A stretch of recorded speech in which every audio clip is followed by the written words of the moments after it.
मनियप्पा पंचायत में नहीं होता है कोई भी काम बिना घूस के। पंचायत के मालिक बने बैठे हैं आप।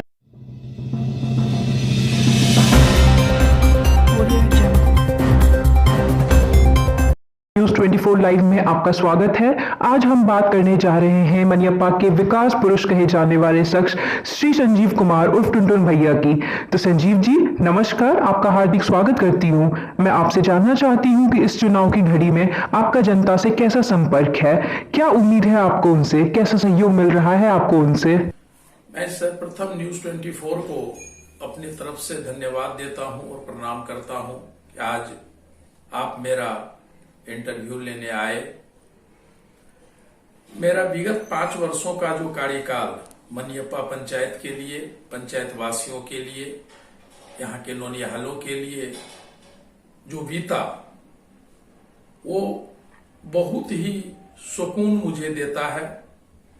मैं जो काम अपने पंचायत वासियों के लिए किया है उसी आधार पर मैं उनके बीच में अभी जो चुनाव हो रहा है पुनः मुखिया का, उसमें वोट मांगने जब जाता हूं तो जनता स्वयं मुझसे कहती है कि मुखिया जी आपको आने की जरूरत नहीं है, आपने जो विगत 5 वर्षों में काम किया है वो 70 वर्षों का रिकॉर्ड आपने तोड़ा है।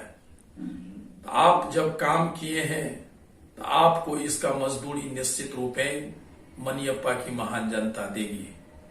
ये जब सुनता हूं तो गर्व से सीना चौड़ा हो जाता है और लगता है एक अच्छे काम करने वालों के लिए जो पंचायत वासी अपना संदेश देते हैं वो अंदर तक सुकून पहुंचाता है।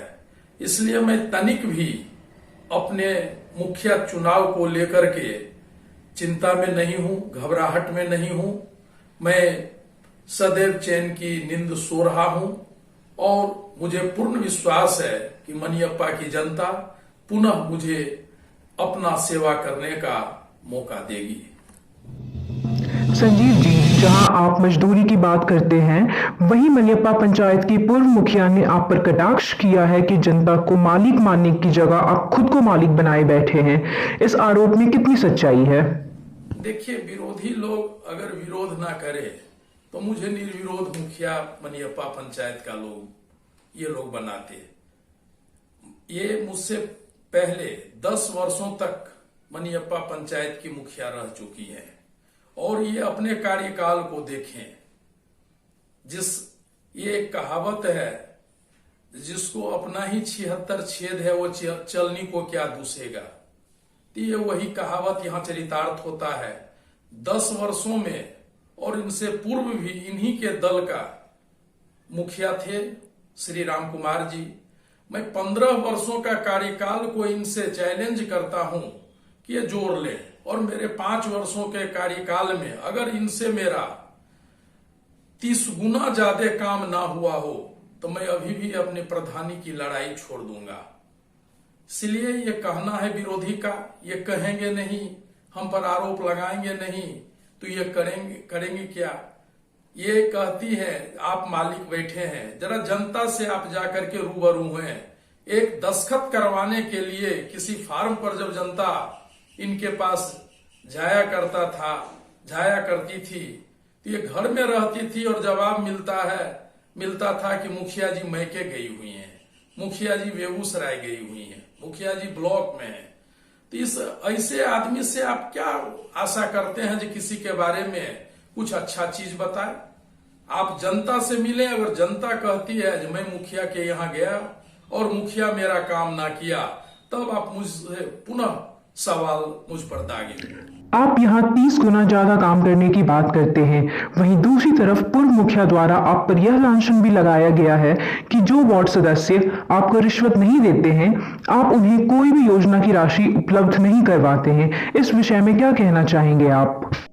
देखिए, पूर्व मुखिया के द्वारा जो मुझ पर आरोप लगाया गया है, ये कहावत है खिसियानी बिल्ली खंभा नोचे। जब इन्हें 10 साल का मौका जनता दिया उस समय तो ये इन्होंने कुछ नहीं किया। मैं 5 वर्षों में जब जनता के बीच में अपना काम दिखाया, जनता को काम दिखने लगा, तो ये अब सीधे सी आरोप लगा रही हैं जो ये बगैर रिश्वत का कोई काम नहीं कर रहे हैं, बगैर घूस का कोई काम नहीं कर रहे हैं। मैं उससे जानना चाहता हूं कि ward number 1, ward number 9, ward number 10, ward number 13 जो उनके समर्थन से जीत करके आया, वो लोग को मैं पंचायत में सबसे ज्यादा पैसा दिया हूं। मैं आपको बता दूं, वार्ड नंबर 1 को 35 से 40 लाख के बीच, वार्ड नंबर 9 को 40 से 42 लाख के बीच, वार्ड नंबर 10 को 40 से 45 लाख के बीच और वार्ड नंबर 13 को 11 लाख रुपया दिया था, जिसमें ward number 1, ward number 9, ward number 10 के सदस्य ने अपना काम पूरा किया और वार्ड नंबर 13 के वार्ड सदस्य तो हद ही कर दिए। ये मात्र 2 लाख का काम किए और सारा पैसा अभी तक हजम किए हुए हैं। अभी ऑडिटर आए थे, ऑडिट जांच में उन पर FIR का भी आदेश दिया है। और ये अगर इन्हें हम पर आरोप लगाने से पूर्व इन्हें सोचना चाहिए कि मैं अपने ही दल के जो वार्ड सदस्य हैं उनसे पूछूं, जो मुखिया जी भाई आपसे क्या घूस लिए हैं, और अगर घूस लेते थे तो आप इतने पैसे का काम कैसे किया। तो ये उनकी अपनी समझ है। अभी चुनाव का समय है, चाह रहे हैं कि निरीह जनता को कुछ गलत ही चीज कह के किसी तरह फिर सत्ता हासिल कर लूं, लेकिन ये इनकी पुलाव पकाने जैसी बात है। जनता इन्हें भली भांति पहचान चुकी है। इन्हें कभी मुखिया का सिंहासन पुनः मिलने नहीं जा रहा है, जिसके चलते अनाप शनाप मुझ पर आरोप लगा रहे हैं। आपसे मैं निवेदन करूंगा कि आप ना मेरी बात को सुने ना उनकी बात को, आप जनता के बीच में जाके जनता से पूछें कि आपका वर्तमान मुखिया कैसा है, क्या आपसे कभी पैसा मांगा है, क्या आपके साथ कभी बदसलूकी किया है, क्या आपके कामों की तरफ ध्यान नहीं दिया है, तब आप पुनः मुझसे कोई सवाल। एक मिनट आपको यहाँ पे रोकना चाहूंगा संजीव जी। उन्होंने खुलकर यह कहा है कि आपके पंचायत में अगर शौचालय बनता है तो उसका कमीशन 2000, अगर इंदिरा आवास प्रधानमंत्री आवास जिसको भी कहा गया है अगर वो लेते हैं तो 10,000, कि इसका सीधा सीधा घूस आप तक जाता है, इसका सीधा सीधा रकम पैसों का आप तक जाता है। इस पे आपको क्या कहना है? देखिए, मैं आपसे कहा ना, आप जनता के बीच में जाएं। अगर उन्हीं के दल का, उन्हीं का समर्थक कोई मुझ पर ऐसे भी हिम्मत जुटा करके आरोप लगा दे, मुखिया जी आपने मुझसे 2000, 10,000, 500, 200 रुपया भी लिया हो, तो मैं आपका गुलाम हो जाऊंगा। मैं उस जनता के सामने क्षमा मांगने को तैयार हूं अगर ऐसा गलती किया हो तो। मैं अपने प्रधानी का चुनाव लड़ना छोड़ दूंगा अगर इस तरह का आरोप कोई मेरा विरोधी भी मुझ पर लगा दे। इसलिए यह सब बेबुनियाद बात है। बैठ करके वो अपना कुछ से कुछ गुल खिला रही हैं। जब आपके जैसे कैमरे वाले उनके पास पहुंच जाते हैं तो वो बोलेंगी क्या? बोलने के लिए कुछ है?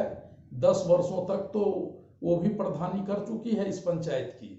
जनता भली भांति उन्हें जान रही है और पहचान रही है। एक जानकारी जो हमें प्राप्त हुई है कि बखड्डा की जनता आपसे कुछ नाराज है। उनका कहना है कि जिस रफ्तार से मनियप्पा और वृंदावन में विकास हुआ है, वह विकास की रफ्तार बखड्डा आते आते धीमी पड़ गई। ऐसा क्यों? देखिए, बखड्डा वालों का ये आरोप बेबुनियाद है। मैं आपको बता दूं कि मैं जब चुनाव जीता तो सबसे पहले मनियप्पा पंचायत के खाता में 16 लाख रुपया बचा हुआ था, जिस 16 लाख को सर्वप्रथम मैं बखड्डा में ही लगाने का काम किया। श्री रामाकांत बाबू मास्टर साहब के घर से लेके तालाब तक मैं PCC रोड और नाला का निर्माण करवाया। उसके बाद मैं भूतपूर्व सरपंच श्री मधुसूदन बाबू के घर से लेकर के टुनटुन जी के घर तक मैं ईट सोलिंग करवाया। उसके बाद मैं अपने निजी कोष से बखड्डा प्राथमिक विद्यालय के सामने जो ईट सोलिंग था वो भट्ठेहुन गड्ढा में था, वहां पानी लग जाता था। हेड मिसेज ने जैसे ही मुझसे कही, मैं तत्क्षण वहां बगैर सरकारी राशि का मैं अपने राशि से ईट सोलिंग किया। उसके बाद माननीय मुख्यमंत्री श्री नीतीश कुमार जी का एक पत्र आया जिसमें मुखिया के हाथ को बांध दिया गया और वार्ड सदस्य को काम करने का आदेश दिया गया। वहाँ 3 वार्ड हैं। मैं आपको बता दूं, वार्ड नंबर 11, वार्ड नंबर 12 और वार्ड नंबर 13 बखड्डा में ही है। मैं वहाँ के तीनों वार्ड सदस्यों को काम दिया। दुर्भाग्य है, वार्ड नंबर 12 के वार्ड सदस्य मात्र अपने पूरे 5 वर्षों में 2 छोटा छोटा काम कर पाए। वार्ड नंबर 11 के वार्ड सदस्य 5.5 लाख रुपया मात्र एक रास्ते का पीसीसी करके वापस कर दिए मुझे पुनः। उन्होंने आपको कितने पैसे वापस किए? 5.5 लाख। Ward number 11। आपने उन्हें कितने कार्यों के लिए पैसे दिए थे? उन्हें 4 सड़कों के लिए पैसा दिया था, जिसमें एक सड़क का काम किया और सारा पैसा हमें वापस कर दिया। फंड ये वार्ड क्रियान्वयन समिति के खाते में, मनियप्पा ग्राम पंचायत के खाते में जमा कर दिया। वार्ड नंबर 13 को मैं 11 लाख रुपया दिया, जो 2 से 2.5 लाख खर्च की और सारा पैसा वो आज तक अपने पास रखे हुए हैं। तो बखड्डा वाले बेबुनियाद मुझ पर आरोप लगा रहे हैं। वो उनके गांव के वार्ड सदस्य हैं, उनसे कभी सवाल नहीं करते हैं भैया तुमने काम क्यों नहीं किया, और वो मुझ पर आरोप लगाते हैं कि ये तो उनकी अपनी समझ है। मुझे जहां तक मिला यही प्रधानमंत्री आवास देना था, तो बखड्डा में मैं कम से कम 250 लोगों को दिया है। मैं किसी जाति के बीच में भेदभाव नहीं किया। आपकी पंचायत की समीक्षा से हमें यह पता चला है कि लोगों में आपको दोबारा मुखिया पद पर नियुक्त करने के लिए काफी हर्ष और उल्लास है। हम जानना चाहते हैं कि मुखिया बनने पर आप कौन कौन से काम करेंगे जन सेवा एवं विकास के लिए? अगर मुझे पुनः जनता अपना प्रधान बनाती है, 5 वर्षों का सेवा का मौका देती है, मैं एक शिक्षित युवक हूँ।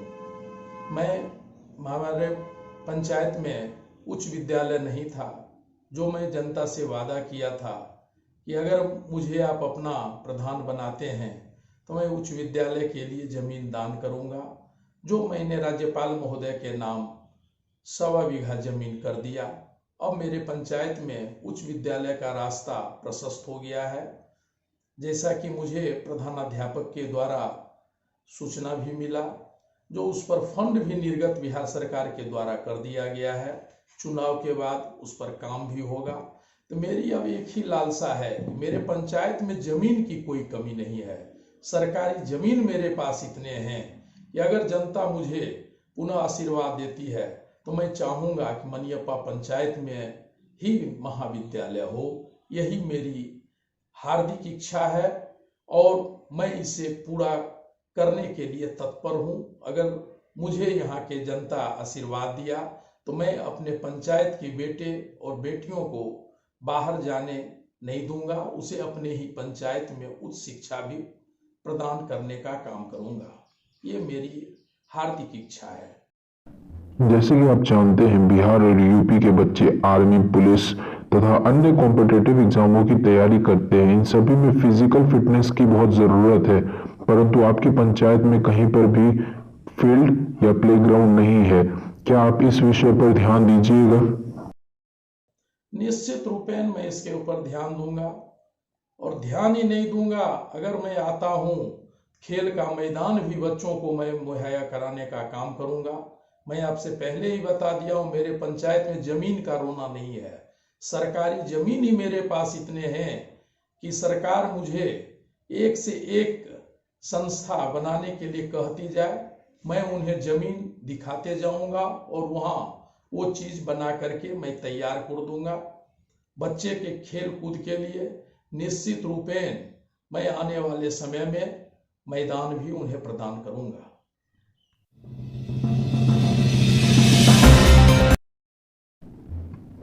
आखिर में हम आपका धन्यवाद करना चाहेंगे संजीव जी, आपने अपना महत्वपूर्ण समय हमें दिया। जाते जाते आप अपनी प्यारी जनता को क्या संदेश देना चाहेंगे इस चुनाव पर्व को लेकर?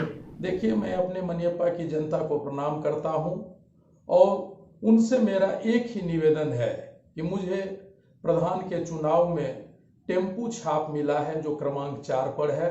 मैं आपसे निवेदन करूंगा कि आप टेम्पू छाप पर अपना बटन दबा के मुझे भारी मतों से विजय बनावे, ताकि बचे हुए कार्यों को मैं पूरा करके आपके बीच रख सकूं।